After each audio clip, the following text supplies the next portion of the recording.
Our top story at 6 o'clock. Police right now are looking for a lone suspect in a Hollywood murder. Actress Rebecca Schaeffer was shot to death Tuesday in the doorway of her Los Angeles apartment. I was sitting in the living room. I heard a shot followed by two cries of pain. I grabbed the door.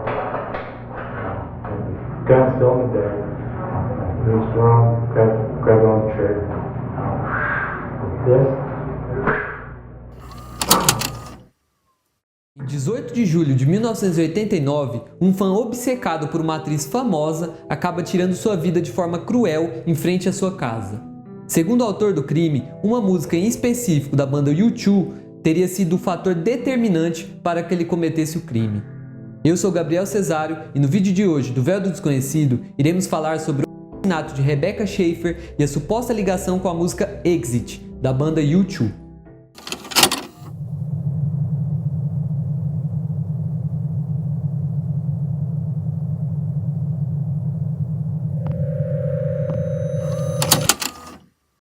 Rebecca Lucille Schaeffer, nascida em 6 de novembro de 1967, era filha única de Dana Wilner, escritora e professora no Colégio Comunitário de Portland, e do psicólogo infantil Benson Schaeffer.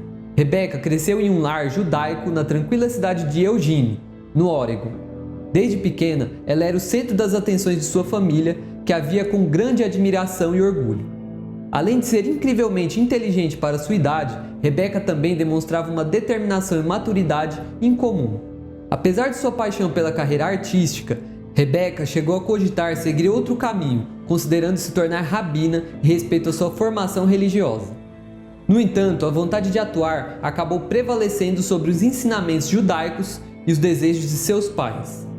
Em 1980, após a mudança da família para Portland, Rebecca ingressou na Lincoln High School, onde começou a dar seus primeiros passos no mundo da moda, trabalhando como modelo. Com apenas 14 anos, Rebecca Schaeffer já estrelava catálogos de lojas de departamento, exibindo as últimas tendências e novidades da moda. Motivada pelo sucesso inicial, ela decide então se aventurar nas aulas de teatro na escola. E ao pisar no palco do auditório local, uma chama se acende em seu coração. Em paralelo, Rebecca começou a aparecer em comerciais de TV, tornando-se uma figura conhecida em todo o estado do Oregon. No entanto, o próximo grande passo viria em agosto de 1984, quando aos 16 anos, com o apoio e a permissão dos pais, ela se mudou sozinha para Nova York, com a intenção de expandir sua carreira no mundo da moda e da atuação. Empolgada com a nova fase de sua vida, ao chegar em Nova York, Rebecca rapidamente se dedica a buscar mais aperfeiçoamento em artes cênicas, conciliando seu tempo entre sua carreira de modelo e seus estudos. Schaeffer ingressou na renomada Professional Children's School, onde suas qualidades, alinhadas ao perfil valorizado pela indústria na época, abriram portas para novas oportunidades. Pouco tempo depois, ela conseguiu um papel temporário na popular novela Guiding Light, marcando mais um passo importante em sua ascendente carreira. No final de 1984, Rebecca Schaeffer acaba conseguindo um papel na icônica novela One Life to Live, que permanece no ar até os dias de hoje, com mais de 10 mil episódios. Embora sua participação tenha durado apenas 6 meses, ela já começava a vivenciar a experiência de trabalhar ao lado de grandes estrelas da televisão, o que para alguém que ainda estava no início de carreira era um papel significativo. Ao mesmo tempo que sua carreira de atriz estava se iniciando, ela decide focar em sua carreira de modelo. Porém, devido aos padrões da indústria da moda, sua altura de 1,70 m não era suficiente para atender às demandas da alta costura, o que levava Rebecca a se mudar para o Japão em 1985 em busca de novas oportunidades.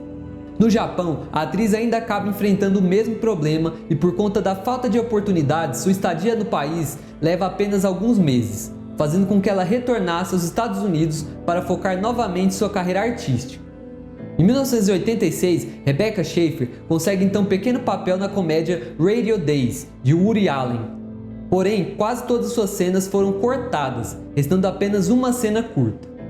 Naquele tempo, ela ainda se dividia entre modelar e trabalhar como garçonete para se sustentar.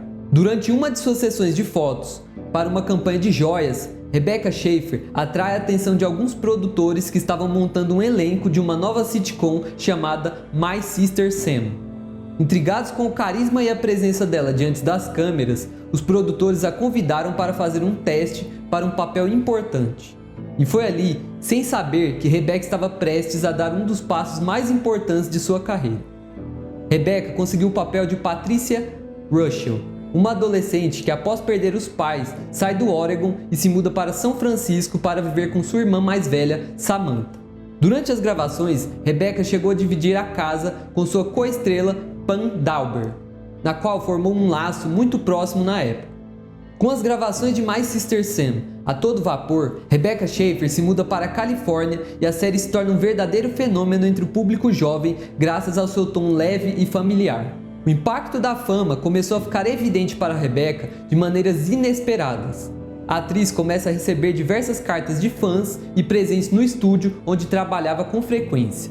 Especialmente depois que Rebecca apareceu como capa da edição de março de 1987 da revista Seventeen. Com o cancelamento de My Sister Sam em 1988 após uma queda brusca de audiência na segunda temporada, Rebecca percebeu que era o momento de dar um passo novo em sua carreira. Até então conhecida pelo público como sendo a garotinha inocente de My Sister Sam, a atriz tinha o desejo de se provar também como uma mulher madura, onde busca o papel ideal para que pudesse mostrar sua evolução, tanto física quanto profissional. No ano seguinte, Rebecca encontrou essa oportunidade ao ser escalada para o elenco do filme Luta de Classes em Beverly Hills, uma comédia mais sombria e voltada para um público adulto. Foi nesse filme que ela teve sua primeira cena de romance diante das câmeras, algo que para ela era uma oportunidade perfeita de provar ao mundo que era uma atriz versátil e séria. Mas essa postura confiante e inovadora acaba sendo vista com outros olhos por um fã em específico, que não ficou nem um pouco satisfeito.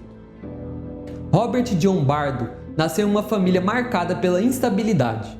Sua mãe, de origem japonesa, e seu pai, Philip, suboficial da Força Aérea dos Estados Unidos, mudavam-se com muita frequência antes de se estabilizarem em Tucson, Arizona, em 1983. A infância de Bardo não foi nada fácil, sendo marcada por abusos que sofria por parte de um de seus irmãos e um ambiente familiar turbulento. Ainda quando criança, ele chegou a ameaçar seus pais dizendo que cometeria suicídio, o que o levou a ser colocado à força em um orfanato. O histórico familiar de doenças mentais não o ajudava, onde não demorou muito para que ele fosse diagnosticado com transtorno bipolar. Aos 15 anos de idade, Bardo foi internado por um mês para tratar de problemas emocionais, e devido ao tratamento rigoroso que o levava a passar mais tempo no hospital do que na escola, ele acaba decidindo abandonar os estudos e começar a trabalhar como zelador em uma lanchonete de fast food. Após esse período, John Bardo acaba sendo acusado 3 vezes por violência doméstica e má conduta, que na época acabou respondendo em liberdade. Segundo depoimentos, o sonho de Bardo era se tornar uma estrela do rock, ator ou escritor famoso para superar tudo o que havia passado de ruim em sua vida, se tornando alguém bem-sucedido. A mente perturbada de Bardo o levava a buscar figuras públicas famosas que, segundo ele, possuíam a mesma personalidade tímida e inocente que ele. John Bardo inicialmente se fixou em Samantha Smith, uma jovem ativista da paz que se tornou muito famosa no início dos anos 80. O desejo de Bardo em conhecê-la era tão grande que ele planejou uma viagem para o Maine. Porém, acabou se desentendendo com um policial estadual após receber uma infração de trânsito e foi forçado a desistir do encontro. Antes que Bardo tivesse uma segunda oportunidade para encontrar Samantha, um trágico acidente encerraria de vez sua obsessão pela ativista. Em 25 de agosto de 1985, Smith e seu pai estavam voltando para casa a bordo de um voo quando algo deu terrivelmente errado. O avião, prestes a tocar o solo, acabou atingindo algumas árvores a menos de 2 km da pista e se despedaçou no ar. O impacto foi brutal e pôs fim à vida de todos os passageiros e tripulantes, incluindo Samantha Smith. The cause of the crash remains a mystery. The crash of Bar Harbor Airlines Flight 1808, which killed 8 people and stilled a big dream. The big dream of a little girl named Samantha Smith. Her dream was world peace. 2 years ago, when she was 11 years old, she carried that dream into the Soviet Union and onto TV screens and newspapers all around the world. The plane crashed and exploded in the rain about a half mile from Auburn-Lewiston Municipal Airport in Maine. Also killed in the crash last night was Samantha's father.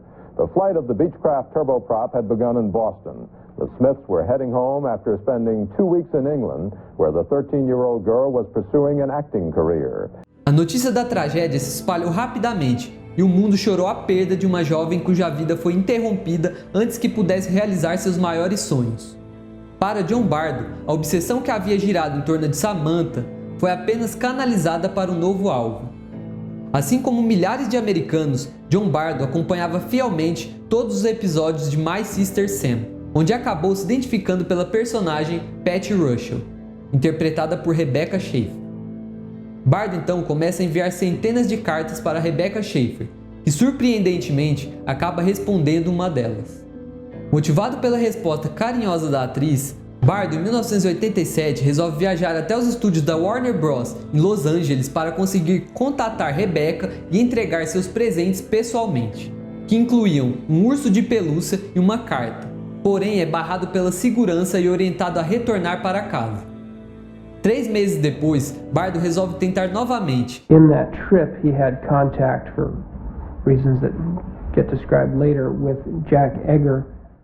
He told me that Jack Egger had his men give Robert a tour of the studio before Jack Egger drove Robert back to his hotel, and that after he was dropped at his hotel, he went out and looked for pharmacies or any place else he could buy sleeping pills, that he bought some kind of over-the-counter sleeping pill, the name of which he no longer recalls, and that he took the whole container, laying down on the bed with the teddy bear that he had brought for Rebecca Schaeffer but had not been allowed to leave for her, that he lay down with the teddy bear to die, and instead woke up now in a bad mood, thinking, she shouldn't have made me feel this way, it should have been easy. A frustração de ter sido barrado 2 vezes no set de filmagens acaba se intensificando ainda mais quando Bardo assiste ao filme Luta de Classes em Beverly Hills, onde Rebecca Schaeffer aparecia em uma cena romântica e com uma postura totalmente oposta do que Bardo idealizava em sua mente perturbada. Para Bardo, Rebecca havia perdido sua inocência e se tornado apenas mais uma garota vulgar de Hollywood, e isso o deixava extremamente irritado. Bardo então resolve contratar um detetive particular para descobrir o endereço de Rebecca Schaeffer após ver uma reportagem na TV onde um homem chamado Arthur Richard Jackson havia atacado a atriz Teresa Saldana com golpes de faca em frente à sua casa em Los Angeles após descobrir seu endereço através de um detetive particular. Por $250, um detetive de uma agência de Tucson acabou encontrando o endereço residencial de Schaeffer nos registros do Departamento de Veículos Motorizados da Califórnia e repassou a John Bardo. Antes de partir pela 3ª vez para Los Angeles, Bardo convence um de seus irmãos a ajudá-lo a comprar uma arma com a justificativa de que iria começar a praticar tiro. Com seu histórico de problemas psicológicos, o processo seria muito difícil. Então seu irmão resolve comprar a arma em seu nome com a condição de que Bardo a usasse somente quando estivesse junto dele em um estande de tiro. Ao chegar em Los Angeles, Bardo vai direto ao bairro da atriz, onde começa a fazer uma espécie de reconhecimento da área, perguntando para vizinhos e pessoas que passavam na rua se eles tinham alguma informação sobre o endereço de Rebecca. I was walking to the convenience store at the end of Sweetser near 3rd, and this man stopped me. He showed me the picture out of this manila envelope. It was kind of an 8x10 glossy. Have you seen this girl in the neighborhood? And he put this photo in front of me. I looked at it and said, what? And I kept walking. Após tirar suas conclusões de que o endereço passado pelo investigador particular era realmente o endereço da atriz, ele resolve então tocar a campainha. Rebecca Schaeffer, que estava imersa em sua preparação para uma audição crucial para o filme O Poderoso Chefão Parte 3, onde desejava interpretar a filha de Michael Corleone, aguardava ansiosamente a entrega de um roteiro. John Bardo, com uma carta e um autógrafo que ela havia enviado anteriormente a ele em mãos, se apresenta a ela de forma eufórica. Durante a breve conversa, Bardo acaba importunando a atriz, onde menciona a participação de Rebecca no filme Luta de Classes em Beverly Hills e a questiona sobre a suposta cena vulgar. Schaefer, já desconfortável com a presença de Bardo, pediu que ele fosse embora e não voltasse mais à sua casa. Bardo, extremamente chateado com o que ele considerou ser uma atitude totalmente diferente do que ele esperava, resolve ir embora.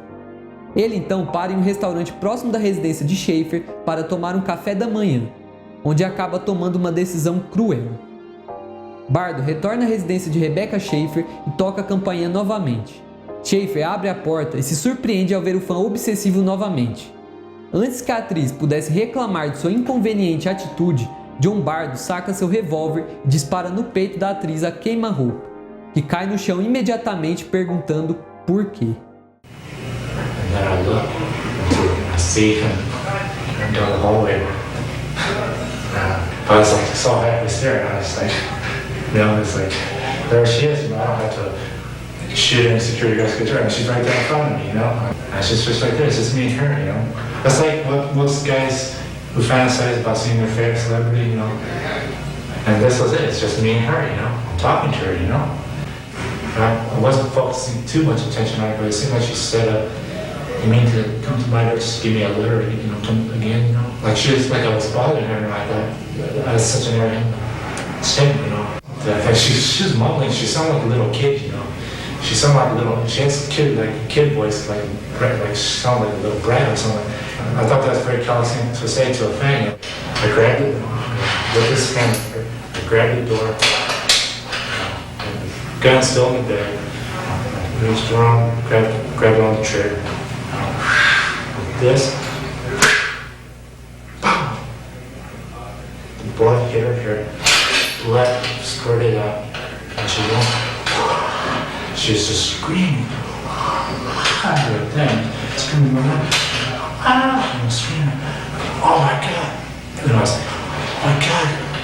Oh fuck. I killed her, And she was like screaming, and she fell back. She fought me.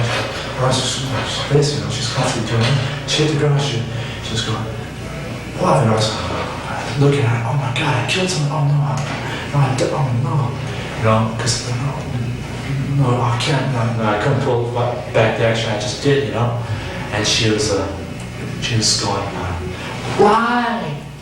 She's screaming. She's just straight screaming. Why?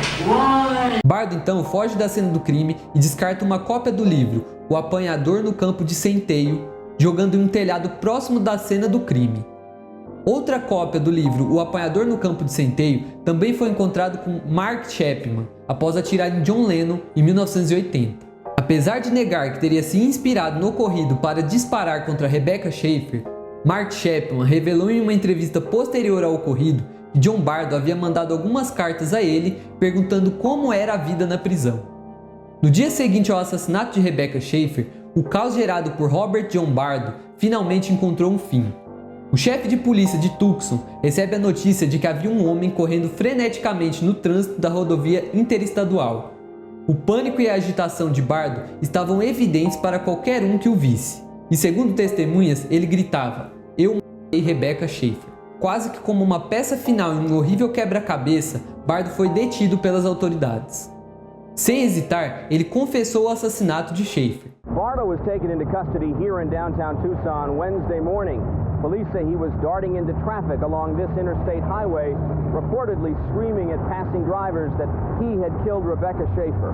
Em seu julgamento, que ocorreu em 1991, a defesa de John Bardo tentou explorar várias possibilidades de extinguir a culpa do autor, alegando insanidade, e por incrível que pareça, uma música foi citada como fator determinante para que John Bardo cometesse o crime. Exit é a 10ª faixa do álbum Joshua's Tree, da banda irlandesa U2, onde retrata os sentimentos conflitantes de amor e ódio dentro dos Estados Unidos, com letras socialmente e politicamente conscientes embelezadas com imagens espirituais. Song about a religious man who became a very dangerous man when he couldn't work out the mystery of the hands of love. Segundo a defesa de John Bardo, o homem ficava em estado hipnótico ao ouvir o rádio, e essa música em específico teria funcionado como uma espécie de gatilho, como a própria música cita, para que ele tomasse sua decisão final. Um trecho da música foi tocado no julgamento e John Bardo, que até então estava quieto, ao ouvir a música começa a cantar e se movimentar aparentando estar muito empolgado. He also wrote that when he listens to the radio, he is possessed by it. Over the prosecution's objection, the defense played a song from the rock group U2's Joshua Tree album. Until this point in the trial, the defendant had remained composed in the courtroom. But once the song Exit was played, he sang and strummed to the music.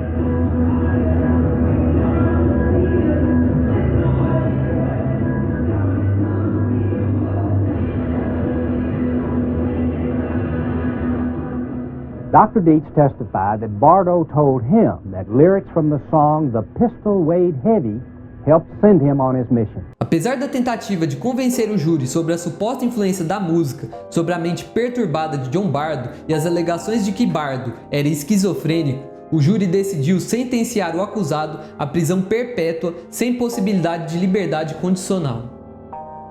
Após o julgamento de Bardo, Bono Vox, vocalista do U2, foi questionado se ele se sentia responsável de alguma forma pelo ocorrido, onde respondeu: "De jeito nenhum. Isso soou para mim como um bom advogado trabalhando para seu cliente. Eu ainda acho que você deve caminhar por essas ruas na música. Se esse é o rumo em que o tema está te levando, você tem que continuar nele, pelo menos na imaginação. Eu não tenho certeza se eu quero viver nesse local. Você pode fazer uma caminhada e tomar um drink com o diabo, mas eu não vou morar com ele." A morte trágica de Rebecca Schaeffer não apenas chocou o mundo, mas também teve um impacto duradouro na legislação dos Estados Unidos. O assassinato levou a uma mudança significativa na maneira como as informações pessoais são protegidas.